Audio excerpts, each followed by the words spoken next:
Linda, thank you very much for joining us for a Q&A today. We've been asking people to submit their questions to us over the last week or so, and we've had a lot of questions. But first, just a bit of a brief introduction about you. So you are one of the most distinguished psychologists here in the UK and have had both a distinguished academic as well as kind of broadcast career. So thank you very much for making the time to talk with us today and to answer some of the questions from the community about some of the anxieties they're facing given the current. Thanks for having me. Thank you. Thank you. So the key questions that we've received broadly cluster into three areas. One is, how can people work most effectively from home? Two is, how can they stay connected to friends and family? And three is kind of some of the psychological implications of the pandemic that we're currently going through. So across all three of those, it'll be great to get your thoughts on the questions that we've had from our viewers and members over the last week, if that's okay. Yeah, for sure. So starting with the first one about effectively working from home. Lots of people are saying that there isn't that clear distinction between work and play or non-work life when you're working from the same place as you're living. What are your thoughts on how people can handle that balance now? Look, I think it's something that you have to implement on your own. You're absolutely right. I think one of the biggest challenges is going to be having those mental barriers of where work begins and where life begins. And if you don't have them, then the worry becomes that you're not able to kind of regulate your time effectively, not able to regulate your stress or even your relationships effectively. So I think there's a couple of really important things that need to happen. I think the first thing, if you're an employer or an employee, is have that discussion. What are the expectations? A lot of people that have been sending me questions are saying things like, well, I feel I've got to be on all the time. So, I want to make sure my boss knows that I'm doing my work, right? So if I get an email at like 10 o'clock, whereas before I wouldn't like check it until the morning, now I'm sitting there answering things at 10 o'clock at night. So what I would say is, an employer, sit down and speak to your employees about what the expectation is. One of the things that I often advise employers to do is kind of say things like, look, have a message under your emails. I'm sending this now because it suits me, but the expectation is not that you will respond outside working hours. Really important to do that. Secondly, again, if there is a sense that people want to feel that they, that they know that they're doing their job, it might be useful to schedule sort of more monthly or daily morning meetings, right? So that you say, okay, when we all log on at 9 o'clock, just kind of give me, whether it's a list of tasks you want to do today, or we can have a quick Skype session or Zoom session, but some sense that I know you're there, because I think that's the thing. People want to be acknowledged for what they're doing. But then also, really importantly, I think that this does need to come from employers. Be clear about the fact that the same way you had a lunch break here, you have a lunch break now. The same way that you left at 5, 6, 7 o'clock, that's the expectation now. Yeah. And just touching on that point, how can people stay connected with their colleagues? I mean, when you're in the workplace, you can drop by someone's desk, you can, see, how can people stay connected now and have that sense of collaboration?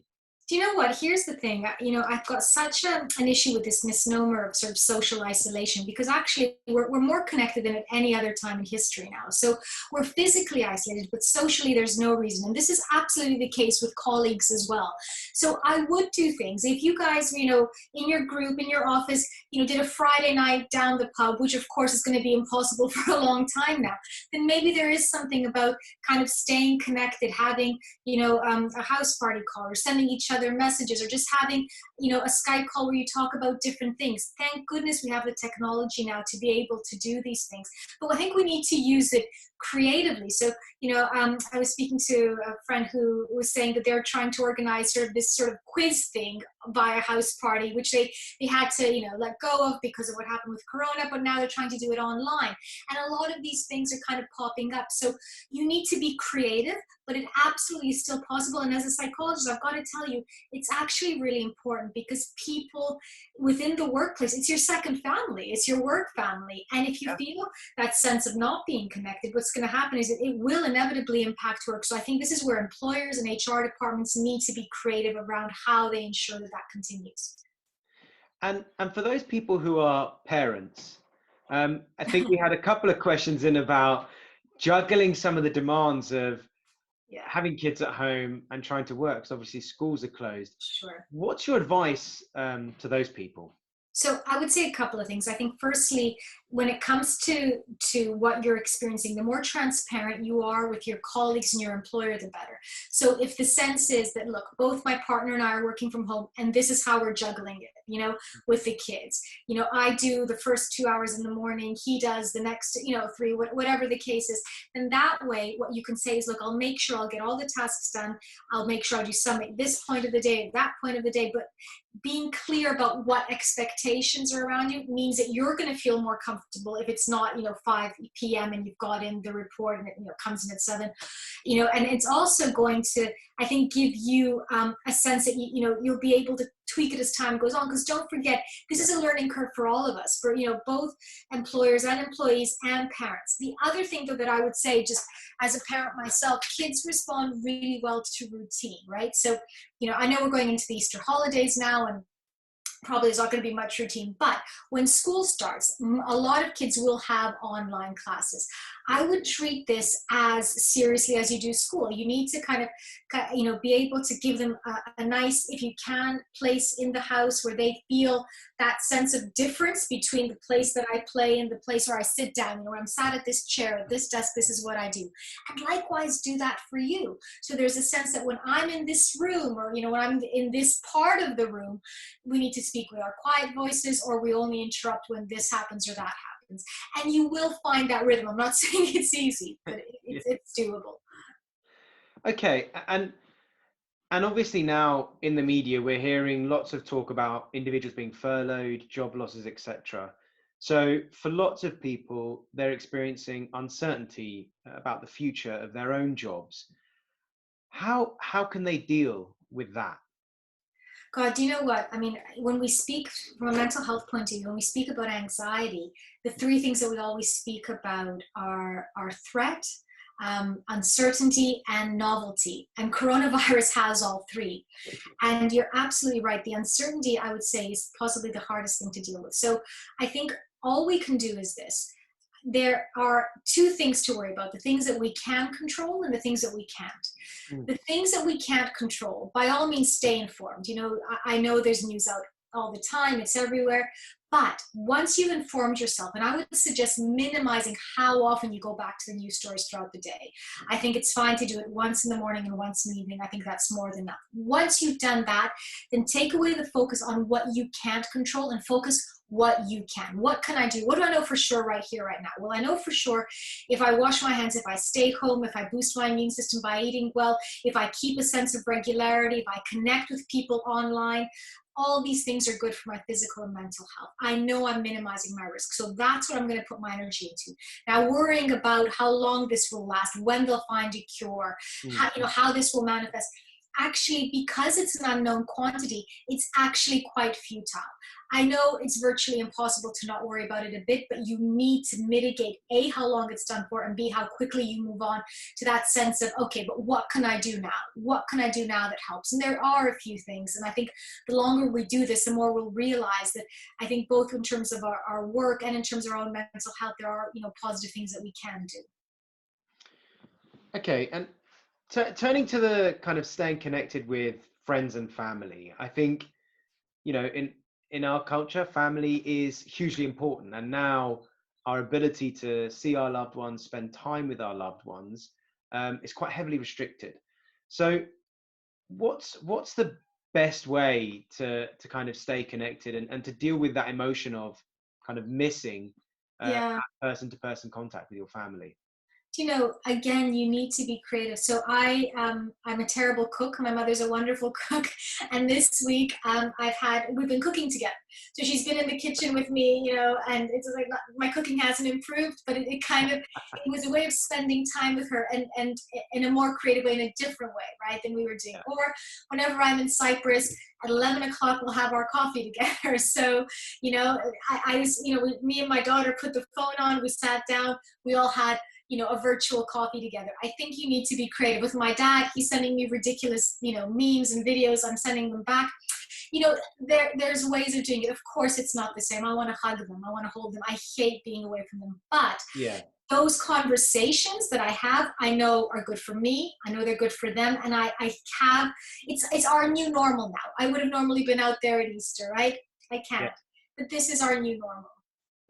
And there are a number of Cypriots, particularly students, who are here in the UK and can't return back to Cyprus. So they're kind of in a different culture, in a different environment from their friends and family. And a lot of them have got in touch to say that, that they are struggling. So for them, what types of emotions do you think that they might be experiencing, being just in a separate country from their family, and how might they be able to deal with some of them?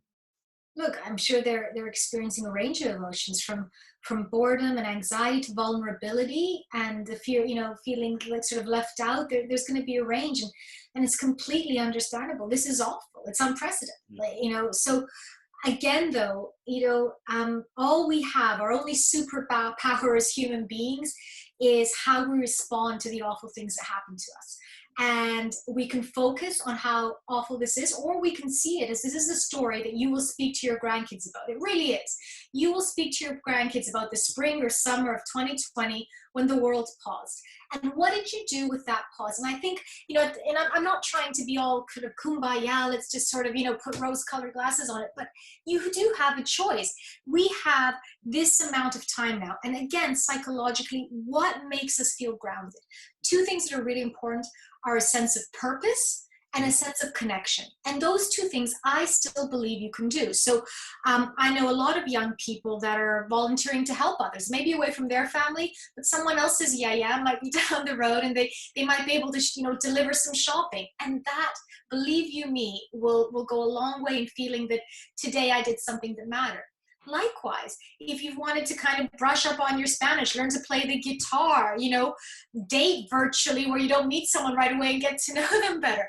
There's ways of doing that too. So I think you have a choice. And I think, again, this is really important. At a time when we feel there's so much uncertainty, having a sense of I have a choice on what to focus on, how to direct my time, and doing that positively or in fact wasting it. Well, that's a choice that you make, and I think that's something that you need to see as in your control and something ultimately then positive. And to that point about the choice, some people got in touch to say that actually one thing that they're using this pause to do is to reconnect with old school friends, former colleagues, to rekindle some of those relationships as well. What are your thoughts in terms of? I think that's brilliant. I think that's wonderful. In fact, I've got to say, it's really sweet. I'm reaching out to friends in New York. I've got friends in Canada reaching out to me. Again, family in Cyprus, people that, in fact, you're absolutely right, I haven't spoken to for a while. So I think that's the good that's coming out of this, right? That, it's interesting. I think we had Brexit overload, and someone was saying, would you rather the Brexit overload or the Corona? But, again, the Corona is something that's bringing us together because we all feel we're kind of in the same boat. We all feel we're vulnerable to this. We're worried about our loved ones, ourselves. And because of that, I think our collective subconscious is, almost wants us to connect and join. So I'm not surprised you're hearing that. I'm hearing a lot of that too. Turning to the last area in terms of the psychological impact of this pandemic, what do you think the lasting impact will be of the coronavirus pandemic? God, do you know what? I think I'm in two minds. I think as human beings, the reason that we're able to cope with trauma usually is because we're able to put it behind us. And I think as traumatic as this is, I think there's a need for kind of normality. So I think people will be surprised at how quickly we kind of at least try and establish a new normal. Having said that, however, I do think that, on a deeper level, a lot of our economic systems, our political systems, our health systems, our social systems, I think we need to retake a look at this now, and this was very clear when you're looking at how governments are trying to help. We live in a gig economy now. A lot more people don't work in the way they did. You look at what's happening in the States, with insurance, you look at what's happening here with self-employed. It's very different times. And I think that's where we're going to see a shift. Again, there's an anxiety around, and I do a lot of work on this around how, AI and mental health and societies, we're going to see, I think, a lot of jobs that are now going to be taken over by machines because they're going to be more cost effective. The worry is then going to be, are people going to get back these jobs? If not, how do we give them again a sense of purpose, of self-worth? So I think there could be potentially very big issues, but on a day-to-day level, I think the resilience that we have as human beings means that we will be able to at least kind of, if not forget, look past it and try and reestablish that sense of normality. And you mentioned the kind of the transition of jobs. What's your advice to those people who may be kind of sitting there on the front line saying, yeah, my job might well go? How should they cope with that? Yeah, I mean, I think there's, psychologists speak about emotion focused coping and practical focused coping. So I think in terms of practical coping, I would get as much information as possible. Speak to your employers should be able to put you on furlough. So whether you have, whatever, a small job, a big job, they should be able to put you on furlough, which is 80% of what you get at no cost to them. So speak to your employer about this, educate yourself on what you're allowed to do. Also, there are, a lot of grants out there. Find out the information, do that. But then in terms of kind of the emotion focused coping, it's also about looking at about how much you let this get you down. We are all in the same boat. And I think for the first time, I've got to say, it does look like governments recognize the enormity of this. It's in no one's interest for 20-30% of the population to be unemployed after this. It's absolutely in no one's interest. And I think because of that, things will be okay. Now, it's easy for us to speak about this now when we're worried about looking at dwindling bank accounts. I completely understand that. But there's constructive worry and destructive worry. So constructively, seek support, speak to friends, find out what you're due, and stay away from the destructive thinking, which is just that kind of ruminating that takes you nowhere. So I would say, if you want to do something constructive, again, get online, find out as much as you can, get the support that you need. And I think, and this is another really important thing to say, every biochemist, every medical scientist, it's all hands on deck now. This is not the Spanish influenza where we knew nothing. We understand a lot more about viruses now than we ever did. So, we aren't, many years away from a cure. We're hopefully months, if not a year or so away from a cure. So we just need to hold on until then. I think that's how you've got to see it. And I think this is kind of when you try and get through anything, right? Get through to the end of the day and start again.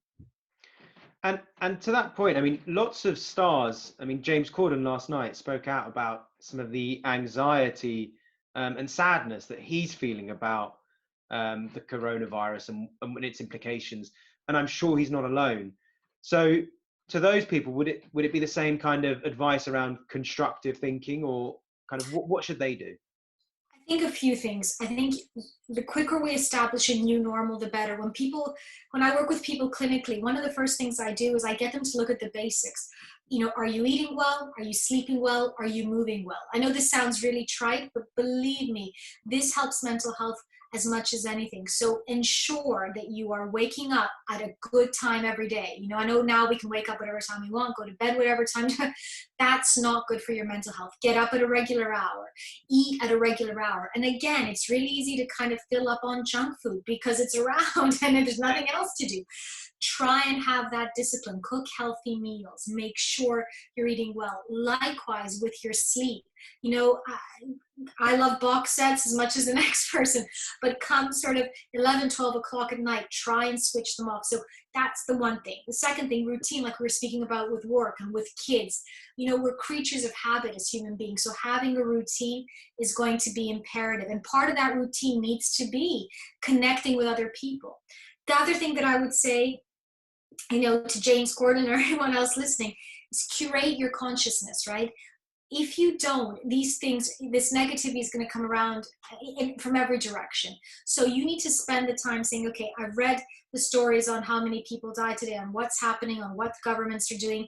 Now I'm going to read a positive news article. I'm going to read a piece of literature. I'm going to listen to a piece of music. I'm going to speak to a friend. I'm going to go for a walk in my garden. If I don't have a garden, I'm going to do an exercise video. I'm going to do something that defocuses on me, because I think this is, at this time more than ever, we've got to take responsibility for that. And finally, I think really importantly, we need to be aware of the language that we use. There's a lot of doom and gloom out there. And I always say to people, no one speaks to you as much as you speak to yourself. So if you're saying, this is awful, I can't believe what's happened, we're never going to get through this, maybe change that around, right? I'm living through history. There are small things that I can do, and the whole world is pulling together. We will get through this, right? No, as hard as it is, we will get through this. And I'm going to do something positive today to help that, whether it's helping yourself or someone around you. I can't stress enough how that sense of purpose, that sense of giving, how good that is for our mental health. I mean, you're completely right on the sense of giving. I think one thing that has certainly struck me is, so as a federation, we've launched initiatives to help the most vulnerable in the community and the elderly. And actually, we've had loads of people volunteering to do the kind of pickups and drop-offs for the elderly and vulnerable. So I think, maybe one good thing that does come out of this is that sense of community, Yeah. which seems to be coming back. I think the whole NHS applause, all of that, I think is stuff that I think is somewhat unprecedented in this country. It is, and I think that's so.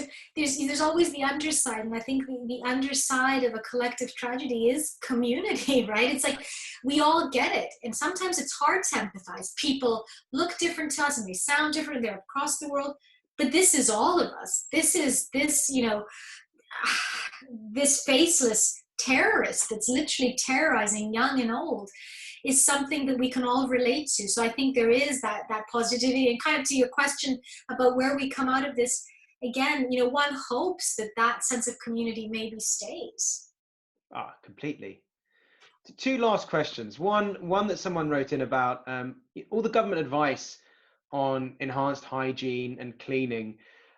Lots of people are now kind of washing their hands relentlessly, and they're concerned that this is either a sign of OCD or what? Is this something they should worry about, or is it a good thing more broadly? Look, I think on a serious note, I think when you have OCD, this is not going to be easy, right? So for people that don't know, obsessions are kind of intrusive thoughts, and compulsions are behaviors that you do to get rid of those intrusive thoughts. And OCD, or obsessions that are around sort of cleanliness, it's always this feeling that you're contaminated. So now you have the whole world saying, yeah, you're contaminated, everyone's contaminated. So people that have a history of OCD, this is going to be very difficult for. But again, what they need to do, and I think what the rest of us need to do, is kind of separate probability and possibility. So is it possible that we're going to get infected? Of course, everything's possible, right? It's possible that as you and I are speaking right now, I know something, from the sky falls on our heads and flattens us, but we're not worried about it. We're speaking and we're not thinking about it because the possibility is tiny. Likewise with coronavirus, if you, of course, are outside shaking hands with people, kissing them, coughing on each other, if you're touching things and touching your face and never washing your hands, you should be worried. If on the other hand, you have regular hand washing, which doesn't mean every minute. It means when you've touched something. If you avoid touching your face, if you wash before eating or preparing food, then you should be fine. So I think we need to have a sense of measure. And obviously, if you have a predisposition to OCD, that's going to be harder, but it's still doable. If you don't have a predisposition to OCD, you're not going to sort of develop it, but you do. It is important that, necessarily like that, but it's important you just put in that measure and just push back on those negative thoughts. And then one last question, Linda, for those people out there that want kind of more support, more advice, what resources are available to them that they could tap into? So there's a lot of resources. So just in terms of what I've been doing on Channel 5 News every night, I've got a tip. I've got a tip on my Instagram account. I'm putting up 2 or 3 times a week. There's some wonderful, I was looking through, Harvard released some wonderful tips around coping mentally. That's the wonderful thing about the online world. There's some wonderful government resources around what to do. So I think get online. There's a lot of, wonderful expert advice. But I think, also as well, have conversations that are outside Corona. Call a friend today and speak about something wonderfully shallow, speak about, a cake that you really fancy making, or, or a Netflix show that you saw, because, as much as it's important to think about this, it's so key to turn off as well. Dr. Linda, thank you so much for making the time to speak with us. It was a pleasure kind of talking to you and getting your tips and tricks. Oh, it was a pleasure to speak to you too. Thanks for having me. Thank you very much.